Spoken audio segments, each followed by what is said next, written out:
Assalamualaikum warahmatullahi wabarakatuh. Perkenalkan, nama saya Nova Gimnasiar. Saya dari gelombang 7 angkatan 43 kelompok 2. Di sini saya akan menjelaskan role model saya sebagai ASN yang bernilai berakhlak. Ya, di sini saya akan menjelaskan role model penerapan nilai core value ASN berakhlak. Laksamana TNI Haji Yudo Margono, SEMM CSFA, lahir 26 November 1965. Jabatan sekarang sebagai Panglima Tentara Nasional Indonesia. Beliau Panglima Tentara Nasional Indonesia ke-22, mulai menjabat pada 19 Desember 2022. Berikut adalah foto saat menjabat sebagai Kasat TNI AL ke-27. Masa jabatan pada 26 Mei 2020 sampai dengan 28 Desember 2022. Dan ada juga foto saat menjabat sebagai Panglima Komando Armada 1.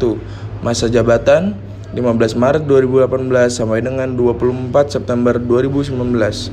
1.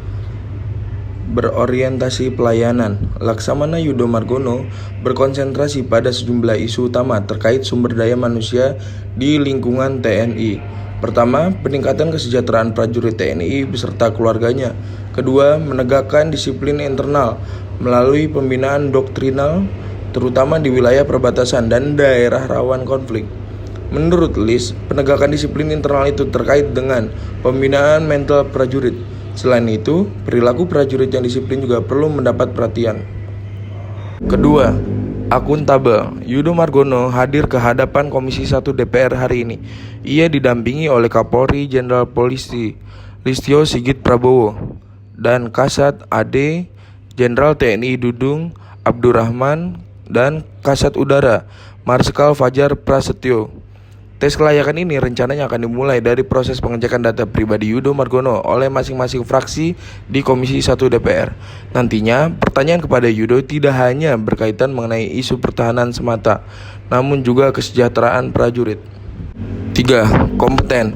Kapolri Jenderal Listio Sigit Prabowo mengungkapkan Kepala Staf Angkatan Laut Laksamana Yudo Margono adalah sosok yang sangat berkompeten untuk menjadi Panglima TNI.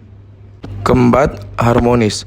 Kepala Staf Angkatan Laut Laksamana TNI Yudo Margono menjalani uji kelayakan dan kepatutan sebagai calon Panglima TNI di DPR RI. Kemudian sejumlah anggota DPR RI melanjuti datang ke rumah dinas Laksamana Yudo Margono di kawasan Menteng. Saat di rumahnya terlihat bagaimana harmonisnya keluarga Yudo dan dukungan yang penuh dari keluarga. Kita yakini bahwa beliau bisa dapat melanjutkan kepemimpinan TNI ke depan. Kelima, loyalitas. Teman masa SMA Yudo di SMN 1 Menjayan Puji Sutriani mengenal Yudo sebagai pribadi yang loyal kepada teman. Meskipun sudah jenderal, sikap kekeluargaan dan persaudaraan tidak hilang. Dia juga membangun joglo di sekolah tempatnya menimba ilmu. Tempat yang berdiri di lapangan itu bisa digunakan untuk berbagai kegiatan, misalnya ekstrakurikuler menari.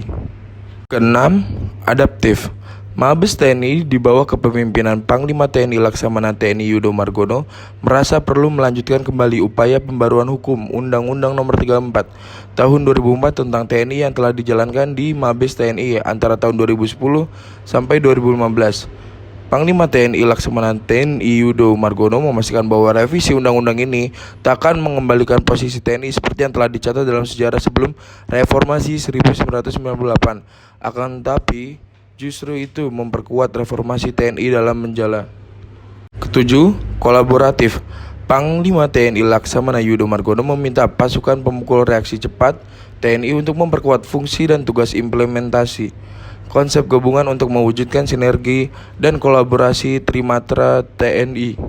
Panglima TNI pada saat memberikan pengarahan dalam alih komando dan pengendalian PPRC di Kabupaten Malang, Jawa Timur, mengatakan bahwa PRRC sebagai satuan penindak awal harus dilatih dan disiapkan dengan baik agar terus berada pada kondisi siaga operasional. Sekian dari saya. Wassalamualaikum warahmatullahi wabarakatuh.